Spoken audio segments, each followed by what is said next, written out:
కానీ మీరు మంత్రిగా ఉన్నప్పుడు, విద్యాశాఖ మంత్రిగా ఉన్నప్పుడు పేపర్ లీకేజీలు అయినాయి. కోర్స్ ఇప్పుడు కూడా అవుతున్నాయి. దానికి ఏం సమాధానం చెప్తారు మీరు? 10th పేపర్ లీక్ అయింది ఒకసారి. దాని వెనకాల కూడా రాజకీయం నడిచింది. అయినా కూడా దానికి ఇబ్బంది కాకుండా, స్టూడెంట్స్కి ఇబ్బంది కాకుండా కొంచెం కఠినంగా వ్యవహరించాల్సిన అవసరం వచ్చింది.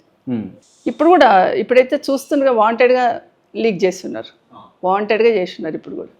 అప్పుడు కూడా కొంత ఒక మాస్టర్, ఒక టీచర్ చేసిన మిస్చూతోని, లేకపోతే తర్వాత నెక్స్ట్ ఏదో ఒక రకంగా ఈ ప్రభుత్వాన్ని ఇబ్బంది పెట్టాలని ఒక పొలిటికల్ పార్టీ ఇన్వాల్వ్ చేసిన సందర్భంగానే చూస్తున్నాం. బట్ ఏమంటానంటే రాజకీయాలలో స్టూడెంట్స్ వరకు వచ్చేసరికి రాజకీయాలు చేయొద్దంట నేను. అట్లాంటి వాటిలలో రాజకీయ స్వార్థంతో పని చేయొద్దంటాను ఎవరికైనా కూడా. జరిగినప్పుడు ఇమీడియట్గా రెక్టిఫై చేసుకున్నాం. ఇప్పుడు నేను కాక మొన్న చూసాను ఖమ్మంలో బస్లో ఆన్సర్ షీట్స్ అన్ని పడిపోయినాయి.